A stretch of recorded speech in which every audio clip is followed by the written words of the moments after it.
Hello. Today I'm going to talk to you about washback in language teaching and especially in language testing. So, what's going on here? You see a classroom full of, it's bright and airy, everything looks new, polished and shiny, right? And similarly here, shiny, clean uniforms and students look happy, bright and airy, right? And so on here, and so on here. When I was looking through through images to use in this presentation, I noticed that all of the pictures were similar in that way, right? Everything looks expensive and clean and neat, right? At the top of this slide, it says external influences. What am I talking about? Well, as a language teacher, you are able to control what's within your classroom to some extent, but there are external influences on the teaching and learning process over which teachers have little or no control. The availability of resources. Will your classroom look like those beautiful classrooms we saw a few seconds ago? That's largely out of your control. The budget comes from your government, from the education ministry, from fees in private schools. That's not something that you have a lot of control over. Similarly, there's the external influence of language policy, whether it's set by the school or by the government at the local, provincial, state, prefectural level, the national level. That's not something a language teacher has a lot of power to change. But the external influence of washback is something that as language teachers we can be aware of and try to take advantage of any positive effects of washback and mitigate any detrimental effects of washback. So what is washback? Washback is the effect of teaching to tests and exams, the effect that has on our classrooms. Think of how much time did you spend studying for language exams as a student versus the time that you spent just learning the language for its own sake. If you think that you spent the majority of your time focused on worrying about how to pass the exams and you weren't really concerned with just learning the language because you wanted to, well, that's washback, right? Washback was driving you to focus on learning the things that you knew or suspected would be on the exam, and you had to put aside learning other things that may have been more useful, more interesting for you. That's washback. It's similar as a teacher. How much time do you spend teaching things that you think are useful, things that you think are important for your students, and how much time do you spend teaching them what they need to know to succeed on tests and examinations? That's washback, right? Definitions here from Green, washback is the impact that a test has on teaching and learning done in preparation for it. A broader definition from Hughes, the impact a test may have on teachers and learners, on educational systems in general, and on society at large. Washback can affect society at large to the extent that, for example, the examination system, somewhat famously or infamously in South Korea, in the exams, the annual exams are of such importance that the country is made quieter for that day. Buses don't run as often, fewer flights and so on. Fewer flights are allowed in order so that students aren't distracted while they're writing these all-important exams that will determine how they progress to the next level of education, the next level of, to secondary school or to university, right? So the washback effect of exams, in fact, affects everybody in society there. Washback is something that affects us often as language teachers in terms of what we teach and in terms of what we learn because of, well, here, Canali and Swain are very well known for coming up with the idea of communicative competence. They said that in order to be a good learner or good user of language, we have to think about competence, about ability in 4 discrete categories. That we can have grammatical competence. How well do you know the basic structure of the language, the syntax and morphology that determines what is acceptable and what isn't in that language? And that's probably what a lot of people think about when they think about being good at a language. They're probably thinking about grammatical competence. But Canali and Swain extended this out and said, well, what about sociolinguistic competence? Do you know how to use language appropriately in different social situations? Do you know when to say hey and when to say hi and when to say good morning, everyone? Discourse competence. Do you know how to connect parts of language to other parts of language in a way that allow it to be made sensible? A famous example of this from a linguist named Henry Widdowson has to do with 2 people talking, and one says, "That's the door," and the other one says, "I'm in the bath." And at the surface level, what does "that's the door" have to do with "I'm in the bath"? But of course, if you are competent in understanding discourse, you'll know that the first person saying "that's the door" probably means something like, "I just heard the doorbell," or "I just heard a knock on the door. Could you answer it, please?" And I'm saying, "Could you answer it, please?" because if I was going to answer it, I'd just go and do it. Then the other person says, "I'm in the bath," which we take as meaning, I can't answer the door because I'm in the bath and it would take too long for me to get up and dry myself and get dressed and go to the door.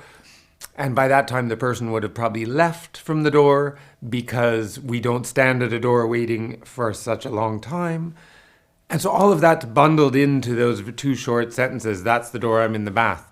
If you have discourse competence, you'll understand what's going on there. Finally, strategic competence. Do you have the ability to negotiate, to understand when you're not successfully communicating, and do you have good strategies in order to figure out how to correct the situation? Are you good at saying, "Sorry, could you explain again? Excuse me, could you talk more slowly?" Are you good at using your processing power, your knowledge of the situation in order to understand things, words that you don't understand? Are you able to fuzzle out their meaning from the other words that are going on from the context around you? That's strategic competence. Canali and Swain came up with this, and educators, applied linguists, TESOL specialists largely agree that this is a very important way of thinking about competence. How does this relate to Washback? Well, think about which of these is easiest to test.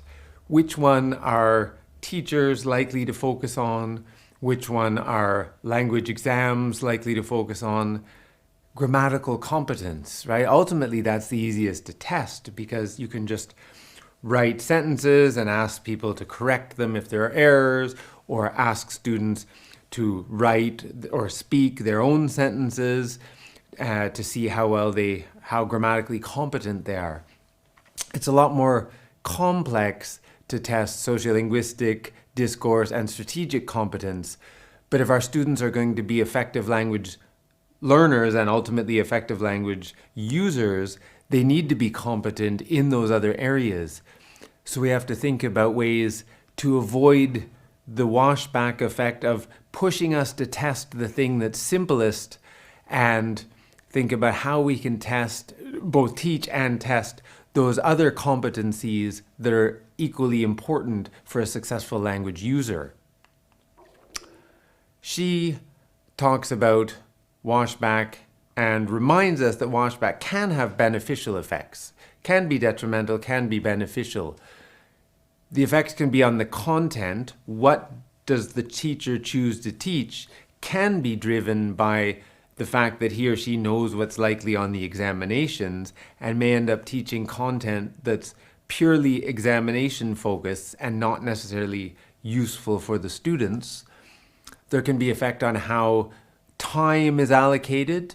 Do we have often classes, for example, on speaking are entirely gone or are very minimal because time is allocated to classes about reading and writing, because those are the things that are more easily tested. It's very laborious to set up speaking tests. It's much easier to have writing tests. And so if we know students are going to have writing tests, we may teach writing more than we teach speaking. There can be effects on the strategy use by our students. What language learning strategies do they use? They may focus entirely on those strategies that help them pass tests successfully. And finally, Washback can have certainly great effects on motivation. Students who feel like they're learning a language because they're intrinsically motivated, because learning a language makes them feel good, makes them feel clever, makes them feel like they can use that language to take advantage of talking to people from a different culture or engaging with things that they're interested in that other culture. That intrinsic motivation can be very powerful. Washback largely focuses on extrinsic motivation, on motivating students to succeed on the test. That's not often as powerful. Students don't often feel the same drive to do well just because they're trying to do well on a test. That can be powerful, but it's important to try to take advantage of intrinsic motivation too. Washback may drive students away from any feeling of intrinsic motivation purely to focus on that extrinsic goal of passing the test in order to get a high score. Tsang and Isaacs did some interesting research recently in Taiwan and looked at how Washback affected students taking tests. As you might guess, students often ignore content that they know is not on the test. They'll ask the teacher or they'll ask older students or do whatever to figure out what's on the test and what isn't, and they'll just completely ignore content that's not on the test.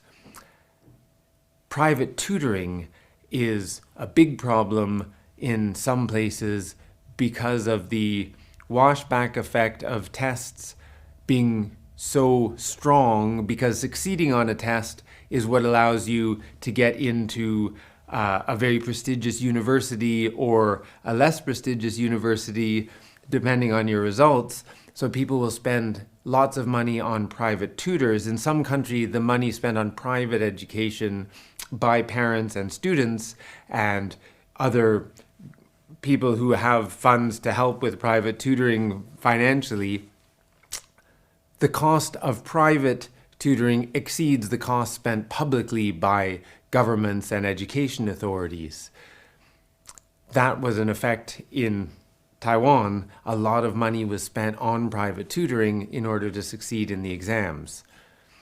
And finally, the attitudes of students to language teaching, and in particularly to communicative language teaching, learning how to speak and listen and interact with others, the attitude to communicative language teaching changes quite a bit over the years for students who are affected a lot by washback because of the importance of tests. When they're young, when they're new to a language, they're often quite positive about learning to communicate, learning to speak and listen. As the test time, the important tests come closer, the students start to resent time spent on CLT because they just want to learn the grammar and vocabulary that are necessary to pass these examinations that are so important for their futures. These examinations are, you'll see, sometimes called gatekeeper exams, that the examination is like a gate that opens for you. If you do well on the examination, it opens and allows you to get a certain job, opens and allows you to go to a certain university, opens and allows you to attend an exclusive, prestigious secondary school or high school. these gatekeeper exams are so important in some education systems that students don't want to do anything other than prepare for those gatekeeper exams. And so they'll grow to resent time spent on communicative language teaching, which is too bad for those of us in TESOL, in language teaching, that think that CLT matters, that think that CLT is important for our students. To have them resent time spent on that is obviously a very big negative effect of washback. So the students' attitudes to CLT changes over time.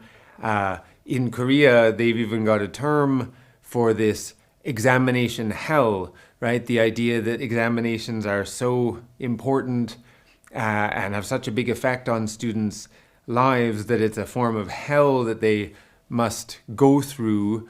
They have sayings, I forget the exact numbers, things like 4 pass, 5 fail, meaning, if you're only sleeping 4 hours a night, you'll pass the exams. If you're sleeping 5 hours a night, that's too much, you'll fail. This obviously will drive our students away from wanting to have anything to do with communicative language teaching. If they're feeling washback to that extent, it'll drive them away from CLT and make them just want to pass those gatekeeper exams. And it's the teachers too. Sato and Kleinsasser, doing research with teachers in Japan, as you see here, that when communicative methods were imposed on classrooms, communicative language teaching methods were imposed from the top down on Japanese classrooms, and that the Japanese language teachers had to deal with implementing new teaching methods, the teachers were often at a loss to explain what it was that they were trying to do with CLT, because they knew that teaching for exams provided them with a clear purpose, right? What's the goal? Help my students get through the exams with high scores in order so they can progress, in order to allow them to progress to prestigious secondary schools or universities. And of course, that is a laudable goal, to want to help your students, but it pushed them to only focus on these gatekeeper exams and to resent the communicative language teaching methods that the education authority was trying to put into classrooms for equally laudable purposes. So there's a tension between the two caused by washback. What should you consider as you try to mitigate the effects of negative washback on your students? Well, what can you do in that context to balance teaching communicative competence with those gatekeeper exams that will probably largely be focused on students' knowledge of words and grammar, right? Their lexical knowledge, their syntactic and morphological knowledge. What can you do about that? How can you design your tests? How can you design your teaching, not just your test? How can you design your teaching to think about that full range of competencies that your students are going to need if they want to use the language successfully, beyond just using it to pass the gatekeeper exams in order to progress through to the next stage of their education or to progress into a job? Thank you for your time. Goodbye.